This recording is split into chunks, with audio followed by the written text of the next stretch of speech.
Walt Disney's Snow White and the Seven Dwarfs.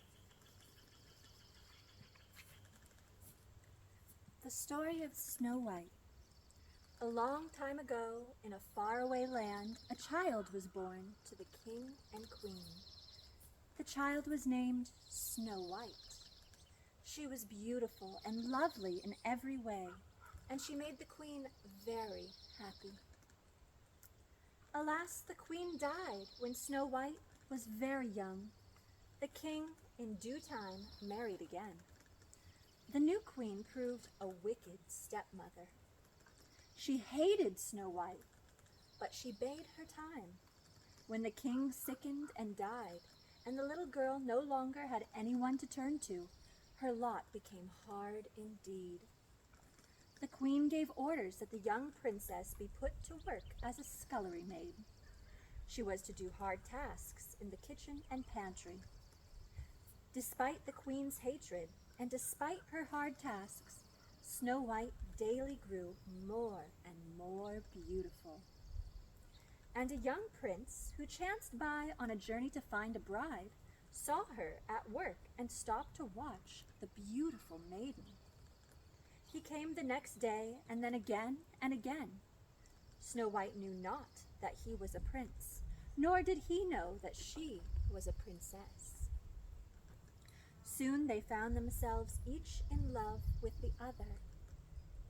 So time went on, and in spite of her hardships, Snow White was not unhappy. She dreamed of the handsome stranger who had gone on his way. She dreamed of happy days to come in the future. Now, the queen was very beautiful, and she was proud that nowhere in all the kingdom was anyone more handsome. Each day she appeared before the oracle, who came forward in her magic mirror and asked, "Who is the fairest in all the land?" Each day the answer was, "You are the fairest one of them all." But one day the oracle in the magic mirror answered differently. No longer was the queen the fairest one in the land. Snow White was now the most beautiful person in the kingdom. In great rage, the queen summoned one of her hunters to appear before her. Harshly, she ordered him to take Snow White into the deep woods and there slay her.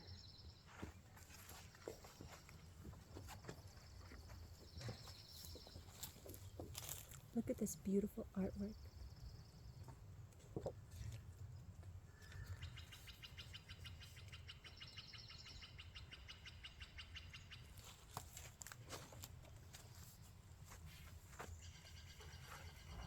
Unsuspecting, Snow White went forth into the woods with the hunter. It was a joyous, lovely day, and Snow White was as happy as a lark. In the depths of the wood, she stooped to help a little lost bird, and the hunter drew out his knife to slay her. But his heart failed him. He could not carry out the queen's cruel order. Remorsefully, he bent low before the young princess and begged her forgiveness. He told her of the queen's plot and urged Snow White to hurry far into the woods so that she would be out of danger. Terribly frightened, the girl followed his advice. Never pausing, she hurried onward, hurried blindly, and while the hunter returned to the palace, trees, logs, bushes seemed to be evil spirits pursuing her. At last, she reached a clearing. Friendly little animals and birds hovered about her. Sorry to see her so frightened and unhappy, they made friendly advances, and Snow White, watching them, found her terror leaving her. She asked them if they knew of some place in the woods where she could stay during the night. Not far away, there lived the 7 little dwarfs. Their house was strange indeed.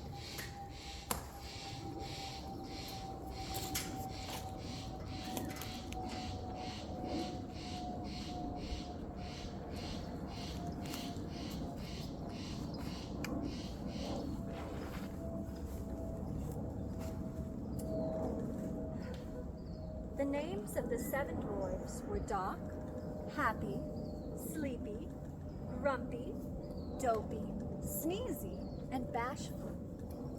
It was Grumpy who was always on the disagreeable side of everything. Nothing was right to Grumpy. Everything was always wrong. At that very moment, he was telling the other dwarfs that something terrible was sure to happen. Danger was stalking them. He did not know that something very strange and different and new was actually to happen, for it was to the house of the 7 dwarfs that the birds and the animals were about to take Snow White. Grumpy's lecture over, the 7 dwarfs made their way to the mine, where they toiled each day. So when Snow White and her friends finally reached the dwarf's house, no one was there to greet them. Snow White was delighted at finding the cute little house. She entered timidly, not knowing who might be there. The birds and animals followed her into the house. With the help of her friends, the birds and the animals, she set straight to work to put the house in order. The squirrels hurried high up into the rafters and cleaned the cobwebs away with their bushy tails. Little birds flew into every closet. Some of the animals swept the floors, and others took the clothes of the 7 dwarfs and washed and dried them. And Snow White was the busiest one of them all. Downstairs cleaned and candle in hand, she climbed the stairs to the bedroom, and there she discovered ... ...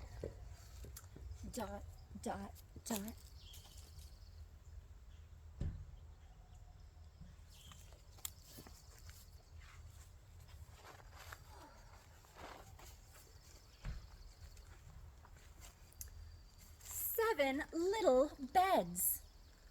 Seeing the beds made her realize how very sleepy she was, and she climbed into them. She needed 3 of them on which to stretch her full length. The birds covered her in a blanket, and she fell asleep. They put out the light. The echoes of marching feet and songs were heard as the 7 dwarfs were on their homeward way. At the door of the house, they stopped in surprise. Everything was in order. The birds in the rafters, seeing their surprise, mischievously uttered weird cries, and the nervous dwarfs scampered into hiding. Timidly, they came forth again. Doc grew very bold and ordered Dopey to investigate. Hesitating, scared, he climbed the stairs, but paused before the bedroom. Urged on by the others, he entered the room. At that moment, Snow White moved in her sleep, then sat up and yawned. Dopey, in a panic, turned and ran out to collide with the others waiting at the door. Snow White's eyes opened wide as she saw the 7 dwarfs. What strange little people!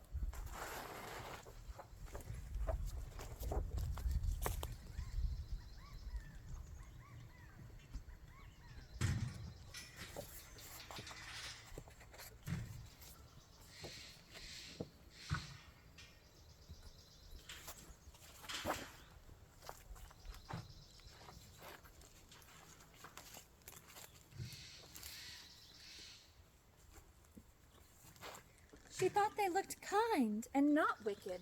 She tried hard to make friends with them, but they held back until she told them she was a very good cook. Apple dumplings, gooseberry pies. You should see my gooseberry pies, she told them. Their eyes sparkled. Only Grumpy held out against her. So, he asked the others, you would sell your lives for a gooseberry pie or apple dumplings. Would you, men? Sure, they replied gleefully. Grumpy growled. Well, she can stay to bake the apple dumplings and the gooseberry pie. And she did stay, and they grew to love her. She saw to it that they washed, bathed, and kept themselves clean and tidy. Grumpy, who continued to protest and to growl over having a woman around, really loved her as much as the rest did. All was well for the time. Snow White was happy in the forest, and in the palace, the wicked queen was happy too. She gloated over the death of her stepdaughter until one day when she again consulted her magic mirror to ask, "Who is the fairest in all the land?" The mirror replied that Snow White was still the fairest in all the land, and that she lived in the home of the 7 dwarves. In a great fury, the queen decided to go forth and get rid of Snow White forever. Disguised as a witch with a poisoned apple safely placed in a basket of fruit which she carried, she made her way to the home of the 7 dwarves beyond the 7 hills and the 7 valleys. Snow White was alone, and when the old lady knocked and asked for entrance to rest, she could not refuse her. She did not recognize the queen, of course, and tried to make the old witch feel at home. When at last the witch rose to go, she gave Snow White a beautiful apple. Snow White could hardly wait. She bit into the apple and sank immediately to the ground, seemingly dead. A great outcry arose among the birds and the animals, Snow White's friends. As the witch, muttering maledictions, hurried away, some animals and birds pursued her. Others hurried to the mine to warn the 7 dwarves, who were hurried home quickly. They found Snow White on the floor, dead to all appearances. How they mourned her! They placed her in a beautiful glass casket and kept her there. In this way, they felt they had not lost her completely. What the 7 dwarves did not know was that Snow White was not dead. But until her true lover came and looked upon her and kissed her, she would remain thus, without speaking or moving or even breathing. The lover's kiss was the antidote to the poison in the apple. In his faraway kingdom, the prince, unhappy because he had lost all clues to the beautiful scullery maid who had disappeared, had decided to go forth again in search of her whom he loved. Chance brought him to the home of the 7 dwarves, where he stopped to rest. There he saw the casket and recognized in it the damsel that he loved, Goldie.